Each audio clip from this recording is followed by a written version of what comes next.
Welcome to Arcade Couch, the best place to chill with friends, get your gaming goodness each and every Monday. My name's John Blind. Join me on the couch alone is Ashley Holby. Hey Dylan, excited to be here on the couch alone, getting ready for these early mornings. These early mornings coming up. That's right. We are merely days away at this point from a bunch of events coming up. From the start of not E3. The start of not E3. Well, starting at not E3 technically. I think we need to commit. Are we going to go not E3 or non-E3? I don't know. I feel like... What did I write in my article? Because you've got the link explosionnetwork.com/not E3, which is note 3 is the link that takes you to the article. Yeah, that's the problem. And that is actually the problem. It's like, do you want to go not note 3 or none 3? So yeah, I've titled the article non-E3. All right. So I'll fix that. No, you can't because we told everyone the links. So I'll fix it again. I don't think I've wrote here, blah, blah, blah. No, yes. Yeah. I've gone non-E3. Okay, so that's what we're going to say going forward. Non-E3. Non-E3 is non-E3 period. Non-E3 is a designated term, everyone. We've heard it here first. But yeah, it's coming up, of course, Friday, Summer Games Fest. The following Monday, when the next episode of Arcade Couch comes out, Xbox Showcase. We'll have a bonus episode that Monday night for you. So you're about to get a double hit coming up from as of next week. Double Monday Arcade Couch. You'll have one in the morning and then one at night or Tuesday morning, something like that. So that's good. So we're about to get a lot. But we did have a state of play this week. We're not going to talk about it on this episode of Arcade Couch, though. If you want to hear all of our thoughts on that, tune into this coming Wednesday's episode of Platinum Explosion. It was a really good one. I don't think it was big enough that we needed to record early, because especially it would have left us with absolutely nothing to talk about. If they had showed another trailer for Deathloop, then we would have recorded another. Fucking damn right we would have. Goddamn right. Imagine if they come out, by the way, I'll make this joke now. At some stage I was like, it dawned on me this morning, I was like, what if they showed Deathloop? No, what if Deathloop was released in PSVR 2? And then we had to go back to seeing trailers for it. Deathloop PSVR 2. I'm like, no! Anyway. Got a few things that would be cool, though. I mean, it probably would be, but it would just be like, oh my god, but you have to watch more trailers for this fucking game again. Bloody hell. So we've got a few pieces of news to talk about. Not that much this week, other than the state of play, primarily because, of course, the week before a major event like an E3, or in this case, a Summer Games Showcase, a lot of companies aren't releasing news because they're like, I'm doing it all next week. That's when the things are happening. So, but we did get out of nowhere, let's jump straight into it, a Pokemon trailer drop. So the Pokemon company announced that like 24 hours, I guess, ahead of time. They were like, hey, tomorrow, new information for Pokemon's coming. Had no idea if that meant a 30-second teaser trailer, a tweet, a CGI trailer, what have you, 10-minute feature dive trailer. Anyway, what we ended up getting is about 3 minutes or so of new footage of the upcoming Pokemon Scarlet and Violet. That actually revealed a fair bit. Like, pair the trailer with what was released on the Pokemon website and stuff. We've actually learned a bit more, including we got looks at 3 new Pokemon. We got a look at the 2 legendary Pokemon that are on the front cover of the games. We got to see the box art. We got a better idea of how that game will actually play, all these sorts of things. So I'll run down the main features here, and then let's just dive into discussing it a bit. But so Pokemon Scarlet, Pokemon Violet, they're coming November 18th. Of course, Nintendo Switch. It is considered the first open world RPG game in the series. So them saying this is considered the first open world one of, I know some people are like Arceus. Arceus is like a bunch of hub world. They're wide open spaces. It's not considered a big open world. They're like little biomes or what have you, I guess, is open worlds. Of course, Sword and Shield had the wild area, big open spaces, but then you had the routes and stuff between, and et cetera, et cetera, et cetera. But it's going to contain, presumably everything you know and love, which is trainer battles, catching Pokemon. They didn't say anything about gyms, which put an asterisk in, but and another major feature they showed was multiplayer. So whereas in Sword and Shield, you go into the wild area, you can see other trainers like sort of bike riding around or and stuff like that. They're there to sort of add to the atmosphere, I guess. You can't really do anything with them. You can do the raids, which of course, if you walked up to a den, you could send out an invite and say you want to raid this den with other people. You could see messages pop up saying people are looking for other people to join their raid, and you can do that sort of stuff, but it wasn't a really like engaging multiplayer experience. What you're going to get in this game, at least from what they're saying and promising, is that you'll get a proper multiplayer experience where you'll be able to explore the world together, you'll be able to go around and catch Pokemon together and stuff like that, which leads to a whole bunch of other questions, but you can apparently do that with 4 players, is what you'll be able to do. And another thing they show in the trailer is like trading, where you just like sort of throw your Pokeball a million miles high into the sky and literally just throw Pokeballs at one another, and that's how you trade Pokemon apparently.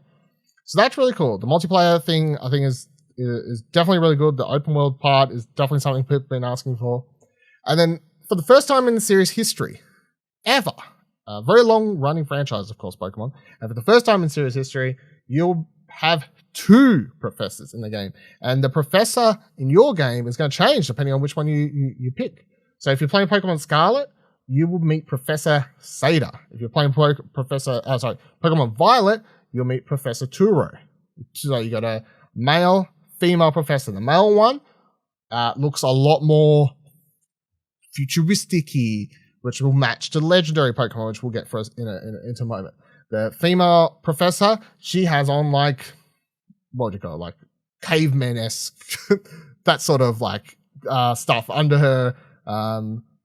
She's got a lab coat on, but it has like an animal coat sort of neck thing around it, whereas the others is more standardized sort of thing. So, and that fits the. She looks caveman-esque. Yeah, caveman-esque. Yeah.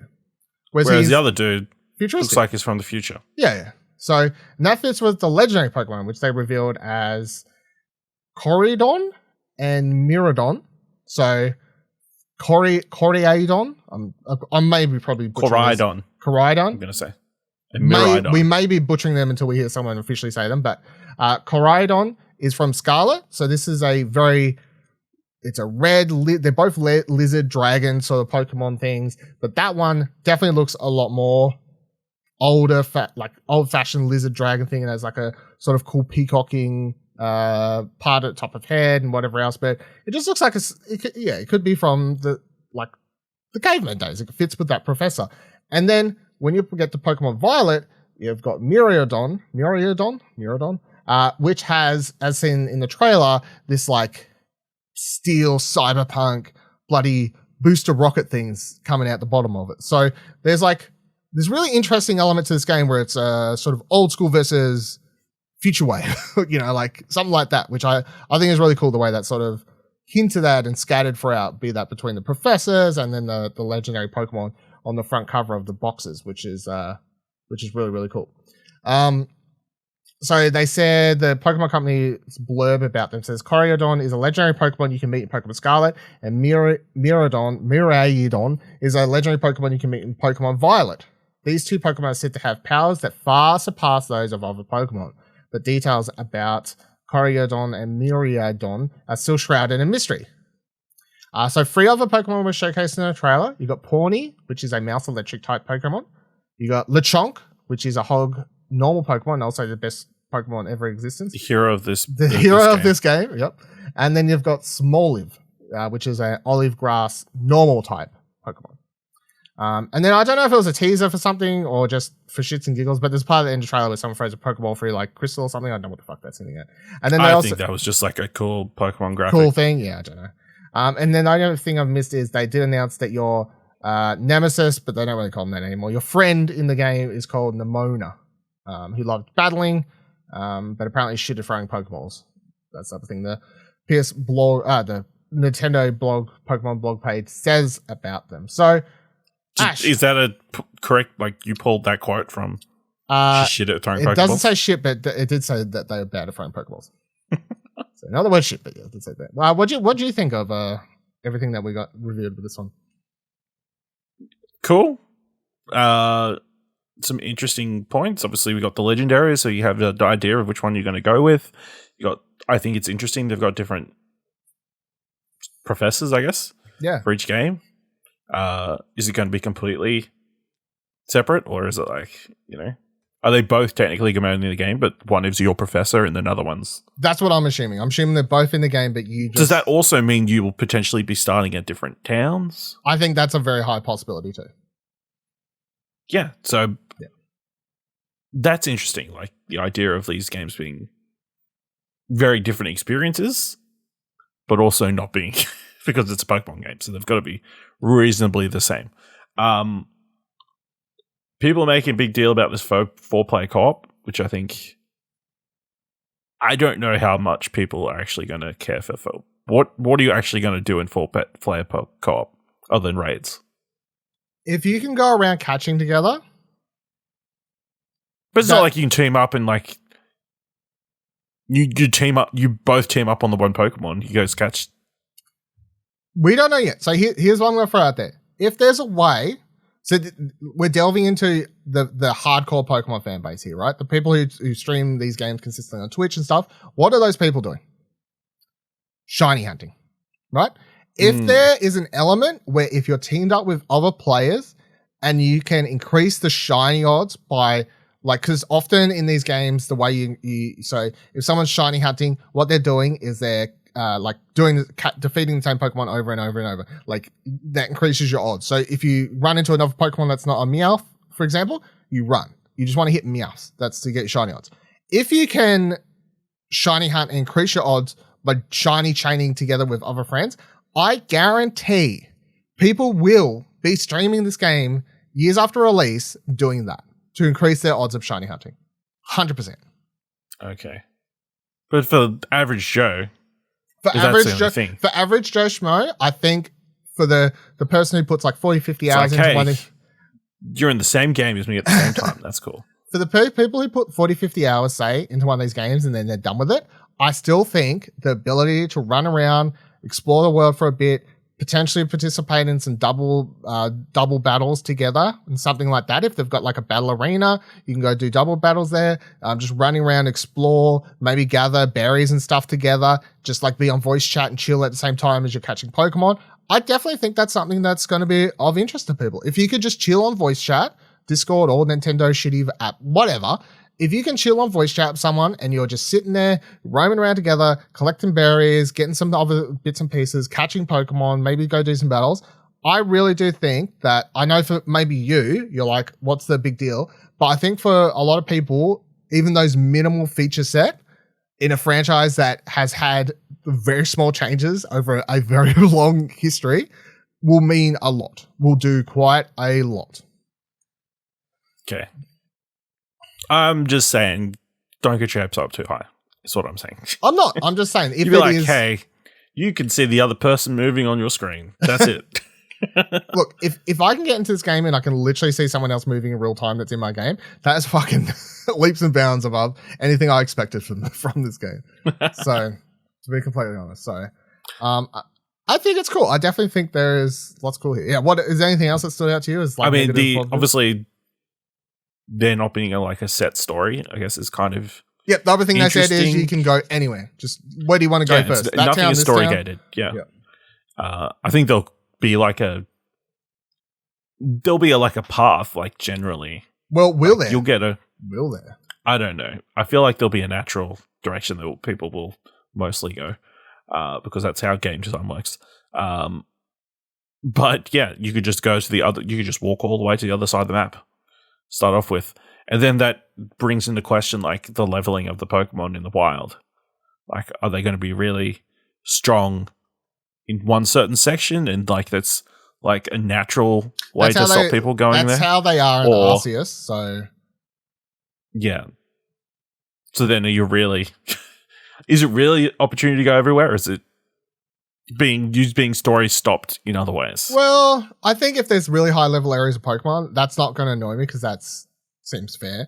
But if you could even start the game and you've got like say if you literally have 4 different directions of towns you could go and you could pick whichever one you want, that's cool.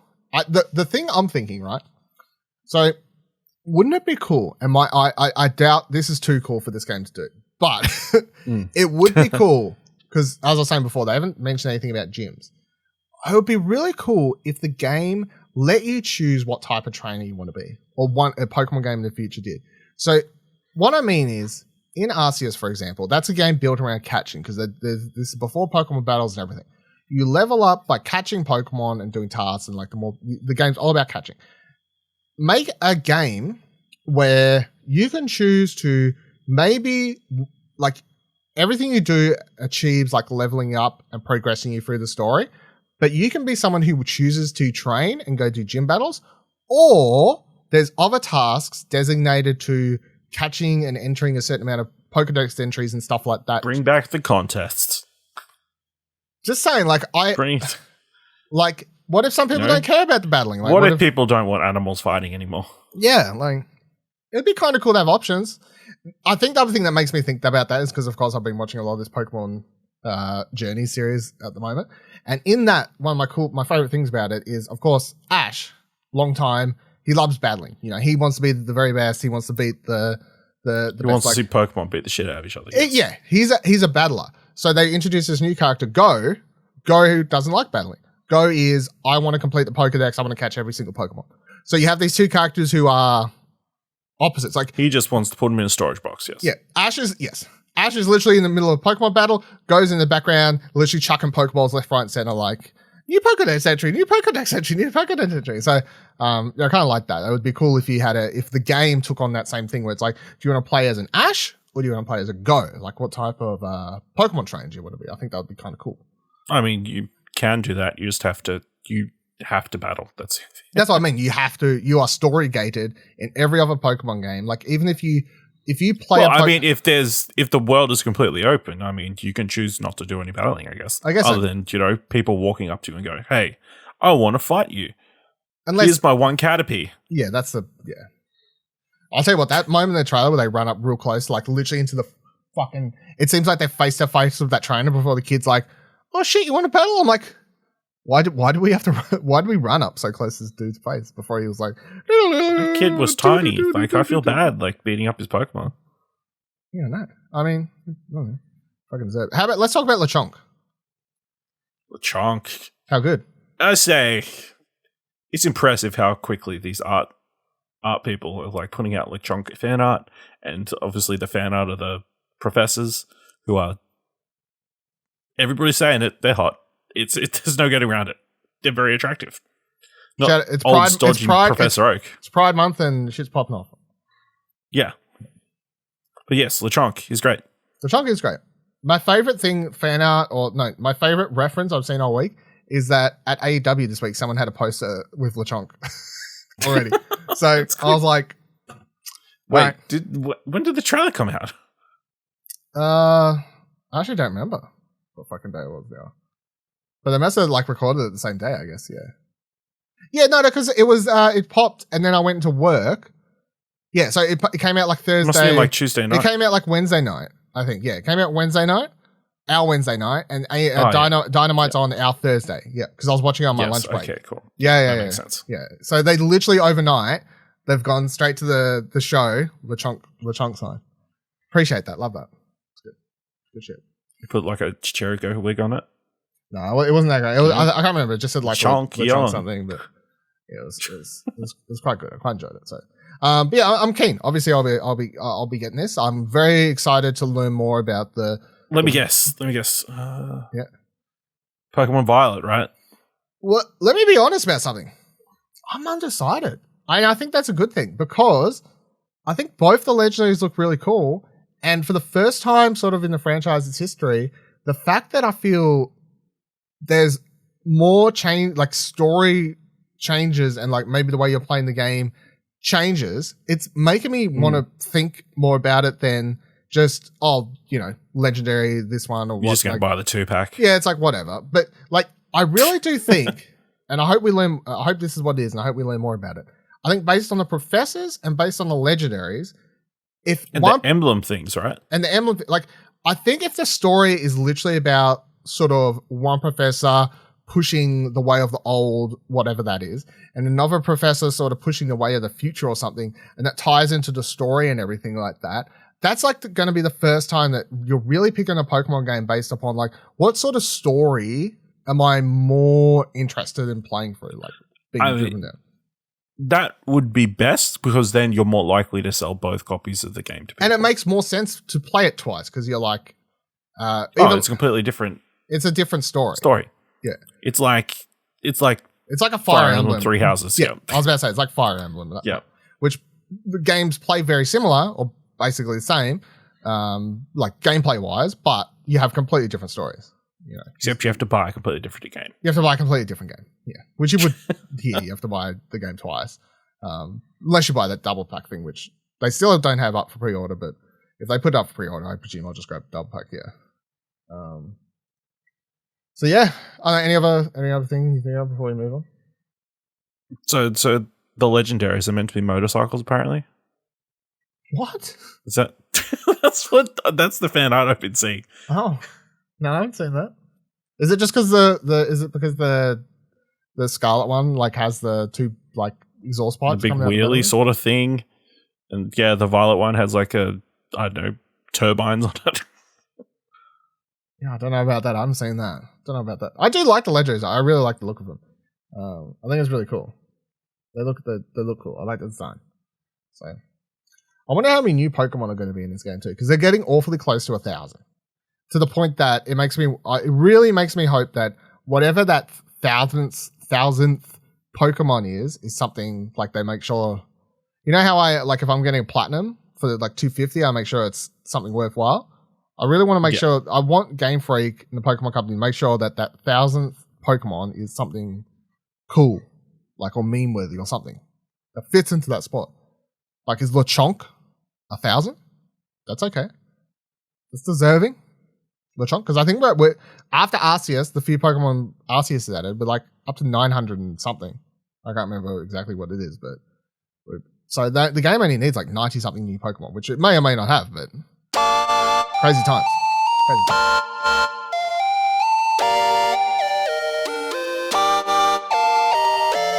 Let's get into the news for this week. So let's continue down the Pokemon train for a hot second. Kotaku writes, Pokemon pioneer Game Freak co-founder Junichi Masuda leaves studio for bigger role. Masuda, Game Freak's former managing director and one of the company's founding members, has stepped down from the role to take up a new, far more senior position at the Pokemon company's chief creative fellow. Masuda has a pivotal role in the creation and development of the Pokemon franchise, a programmer on the very first Pokemon Red and Blue, and indeed 1996 Japanese Pocket Monsters. He went on to become director of the mainline series from Pokemon Ruby and Sapphire to Pokemon X and Y. Alongside those roles, he frequently created the music for the series too, as well as being directly involved in naming and designing many of the monsters. Now he's ascended. Side note, we forgot to mention that Toby Fox did music for the game. Did. So Toby Fox has done at least one track that's in that trailer that will apparently play when you're in the wild, which is cool. He did one track for Sword and Shield in the Battle Tower thing, so that is cool. Sorry, sidetrack. No, where the fuck was I up to? Yeah, fucking ruined me. Now he's ascended to a far more powerful position with the responsibilities for the Pokemon franchise as a whole. The developer worked on every mainline game in some capacity and was even the person who wrote the base game concept document for Pokemon Go. What the fuck was I going to say? I actually like this. I think this is good news for multiple reasons. So this is someone who has a very long history with a franchise and a company, being involved with Pokemon so long that I think he's the perfect person to move to the Pokemon company and be someone sort of directing not just the games, but the franchise as a whole. So that means spin-offs, card game shit, fucking, I don't know, anything, right? Just have his hands in the multiple pots, just be generally helping move the Pokemon, like the movies, Detective Pikachu, whatever. Like just someone who helps push that franchise forward. And he's someone who has a bunch of knowledge and passion for Pokemon as a property, that he's in a great position to do that. At the same time, he's someone that people have criticized for at least at some time as having like sort of stagnated the franchise, which, people have different opinions on that, whatever. But I definitely would say, I think there comes a time when someone like this moving to a position where they're sort of just helping be more involved with the IP in general, like a big IP like this is very good. And that means that Pokemon moving forward is sort of going to have a lot more fresh talent and things coming forward. And even with that Toby Fox thing, like even though he did one track on the last game, getting someone like Toby Fox, a non Japanese person, right? Not like a person. I think he just lives in America, right? I presume, yeah. An American to make music for a Pokemon game, even that's like, whoa. You know, like even if it was one track for the last game, maybe it's only one track for this game. I don't know. But even that's like, whoa, that's a pretty big deal. And Nintendo as a company in general, and I guess that's spreading through to Game Freak and the Pokemon company in general, has becoming a lot more open with cooperating with outsiders, I guess is the easiest way to put it. People from outside the company, outside Japan, to work on and grow the franchise. But I definitely feel like having someone like Masuda lead to that position is really cool. And I think it puts the Pokemon franchise and the games in a much more interesting direction going forward. So that's cool. Dragon Age, Dreadwolf is officially the title of the next game. So, well played, right? BioWare has officially announced Dragon Age Dreadwolf, marking a new chapter in the Dragon Age series. While there's not been a whole lot of detail given about the game, BioWare were kind enough to explain who the Dreadwolf is and how the character's return was initially teased in the 2018 with hashtag The Dreadwolf Rises, saying his motives are inscrutable and his methods sometimes questionable, earning him a reputation as something of a trickster deity, a player of dark and dangerous games, BioWare said. There's currently no release date for Dreadwolf, but the team at BioWare plans to reveal more details later this year. This will be the first game BioWare has released since Anthem. So, I don't know why they randomly... So they dropped this news literally as the state of play was on today. And I was like, bit weird. Why? Bit weird timing. Odd. Like, it came out with a press release, and they were like, hey, here's the name of the game. Here's sort of what's happening, but also we've got nothing more to say. And also, we have zero plans to do an event around summer game fairs. I'm like, it's fine. Nobody's, there's no news that's coming out. Everybody's going to be covering this. Ridiculous. Dreadwolf. Bit weird, right? I don't know. It was odd. I like the name. I don't know. Made people happy though. Apparently. Yeah, I mean, it's good to know that the game's has a title. They've gotten that. They've gotten that far. Yeah, they've got that far. I don't know how far development's going, but yeah. They decided to make it. We've gotten a name for it. Yeah, we just got to do 5 years of development. Yeah. Good shit. Talking about games people want and taking them all. Well played, Rise. Hollow Knight Silk Song's development was impacted by the pandemic, according to Jeff Keighley. In an interview with GameSpot, Keighley briefly discussed what was happening with the highly anticipated Hollow Knight Silk Song, sequel the team chose 2017 Metroidvania game, Hollow Knight. In the section, he claims that the Adelaide-based developer was, quote, hit pretty hard by the pandemic, end quote. Going on to explain that he frequently checks in with smaller teams like Team Cherry to see how they are, but not to see what kind of state their projects are in. This question comes as no surprise to anyone, as there have been little to no information regarding Silk Song since its initial release back in 2019. The closest we have gotten in the form of official information is a statement from co-director William Pellin explained to PC Gamer, quote, we're still working steadily on it, and we're looking forward to sharing more about it once we get closer to release. Obviously that sucks, if they hit hard by the pandemic, but I was trying to think, I was like, I'm not saying this in a bad way, like they're fucking lying, but was Adelaide, in retrospect, was Adelaide bad? I don't remember. Was South Australia, I don't actually remember. Because I don't think so. Nobody really cares about Adelaide anymore. That's true though. I'm like, what happens in South Australia other than Nintendo shit? I don't know. Some secret PlayStation. I think there are a couple tower. of things happen, but I think the Hilltop Woods is from there. I think maybe. I think they are. But I'm not even memeing when I say this, and this may be mean. South Australia and Adelaide may be the least thought about part of Australia for me personally. Is that mean to say? Darwin? No, I probably think about Darwin more often, or I hear about Darwin more often. Yeah, I guess. That's what I mean. It's just. I mean, the ACT, maybe. No, because Shree lives there. Oh yeah, that does make it a little bit higher. So what you're saying is you don't care about our good friends Drew and Bryce over at House Mario. No. No, as in no, you don't care about them? Or? Oh, of course I can. What are you saying? What are you trying to twist my words for? God damn. Yeah, I know. I'm not trying to be mean, but I'm just being honest. Now, they may say the same about me and be like, no one thinks about Tasmania. No, but I know the truth, which is that everyone on the mainland thinks so much about Tasmania because all they want to do is make fucking jokes, right?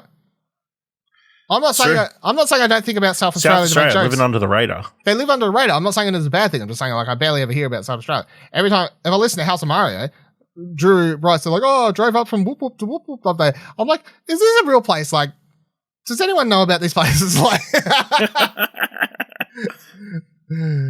remember that one podcast I recorded where they was in their car and they drove to like whatever the festival, the Comic-Con thing or whatever it was, the game convention thing. And they went there. I was like, oh yeah, South Australia, right? There's like more than one town there, eh? And I'm sure that's how they feel about Tassie. Just Hobart, right? Just Hobart, right? Hobart, Launceston. What's between? Nothing. Forest. Trees. Just road. Just road. Just a single road. Just a single road. One road. Straight too. Just straight. Vroom. Back. Vroom. Forward. You know? Nothing.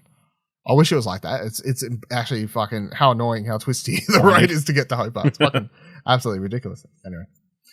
Yeah, so hopefully we may see more, I guess. Like, I wouldn't be surprised. I'm going to be honest. Wouldn't be surprised even after all this is happening this week if we got some Hollow Knight at Summer Game Fest still. Just saying. If anyone Hollow Knight is definitely getting something in the next month. Why? How are you so sure? I'm just very confident, you know. We're getting something during non-E3. All right. That's right, non-E3. Yes. We're going to get a direct, right, in non-E3?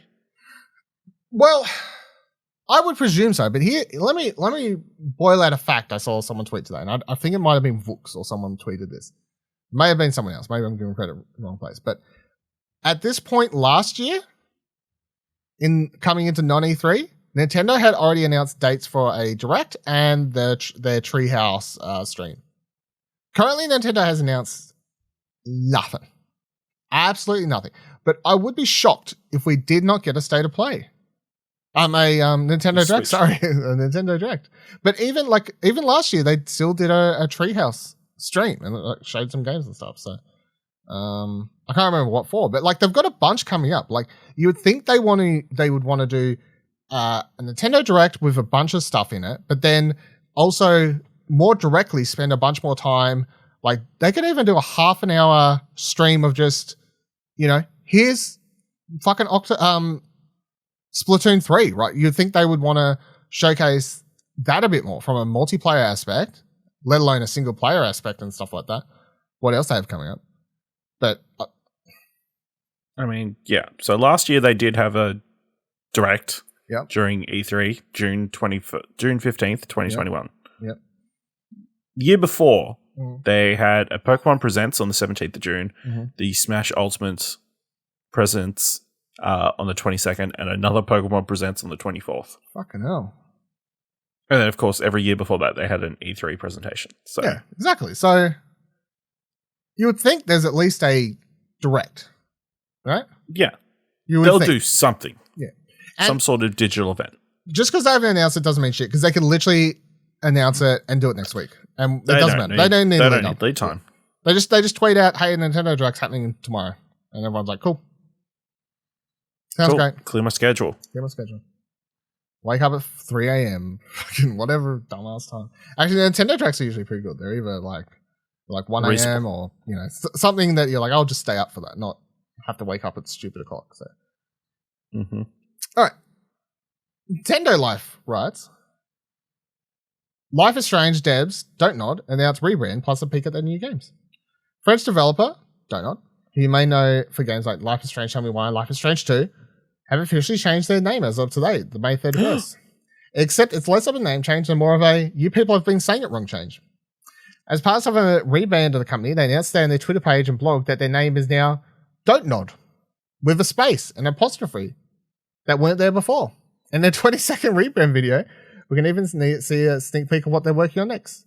Saying, quote, it's an exciting time for us and we wanted to share our excitement with you. We've produced a real showcase of our new logo. It's an adaptable design and can be tailored to represent different game genres and universes. So it's a good job. We have several upcoming projects to test out. The variations of logo could hint at projects currently in works. It seems like at least one of them is being worked on by the newly opened Montreal office, as this year's executive producer tweeted out a quick response. The blog mentions that Dontnodians are all working in several human-sized teams and on 6 exciting upcoming Eternal projects across their 320-strong team. But what does the name mean? According to the blog, it came from a desire to represent our tendency to be non-conventional as a company and in the games we create, as in we don't nod along to everyone else's tunes. So yes, the name hasn't changed because we've all been saying it wrong. So before every podcast I've recorded, you would have heard me say, don't nod this, don't nod that. That's exactly how you say the name now. What was it called before? Don't nod. And what are we calling it now? Don't nod. I'm pretty sure it's the exact same pronunciation. I'm trying to find where... How do you pronounce it? Fuck. Hold on. Trying to find... I was listening to it before, but... I think it was like something like... Dontnod.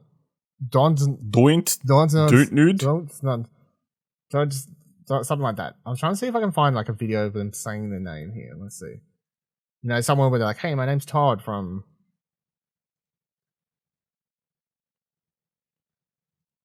Here you go, this motherfucker. Dontnod.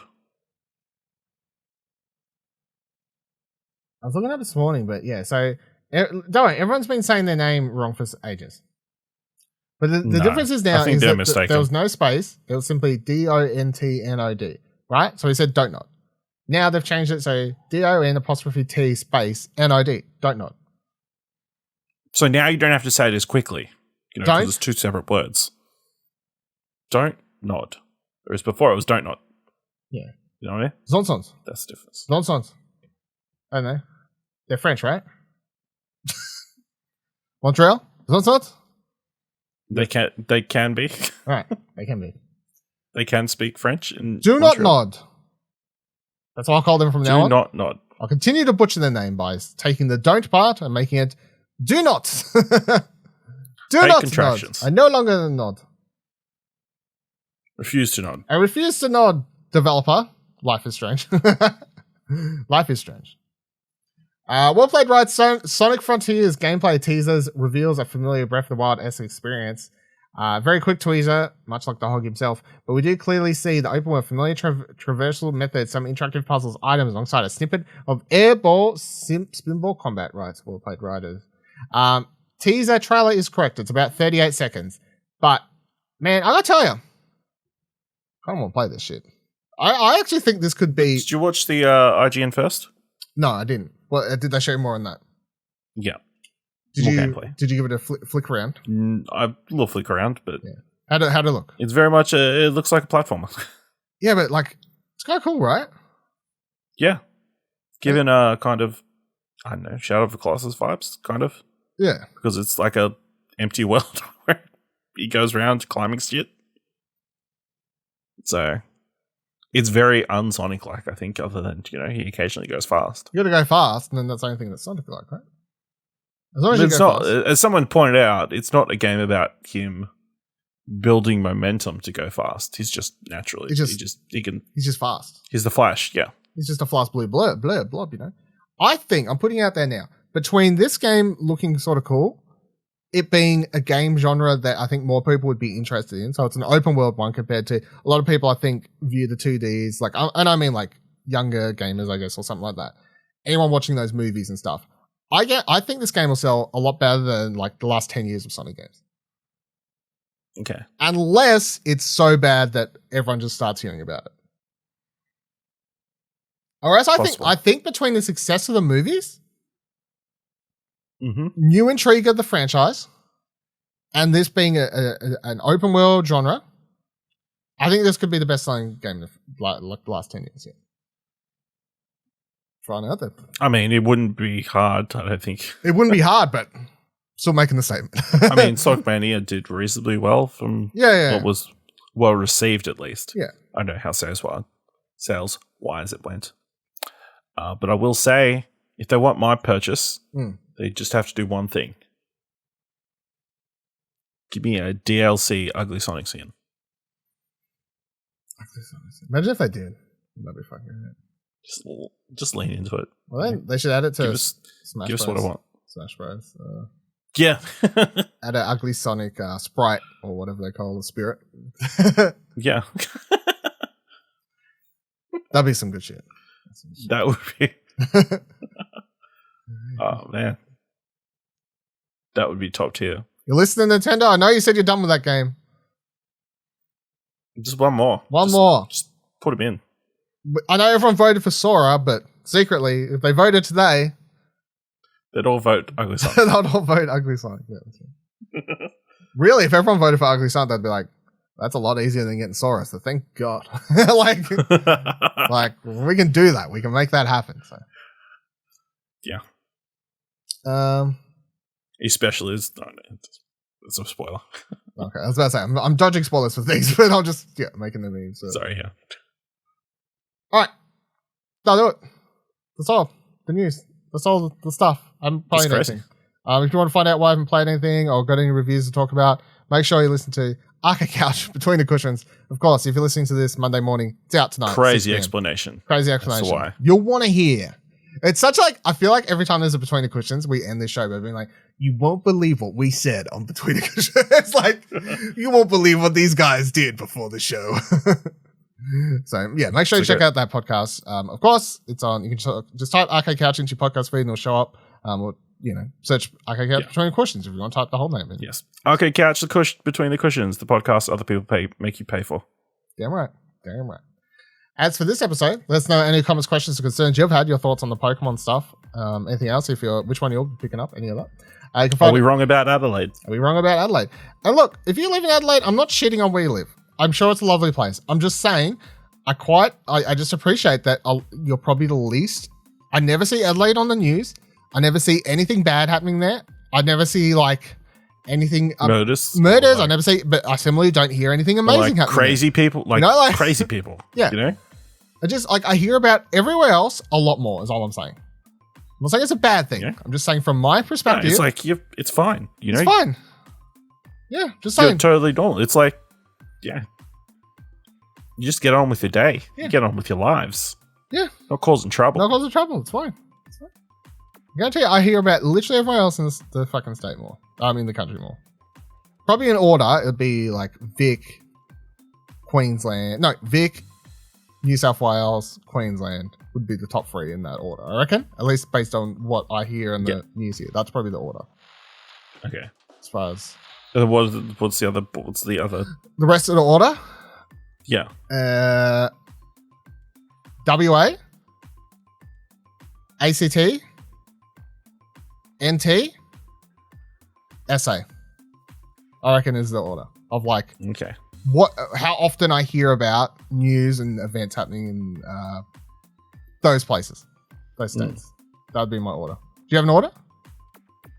I took myself out, obviously, because I hear about Tassie the most because it's the state you live in. I'm taking it. So you can take Queensland out. So it would be Sydney, Victoria.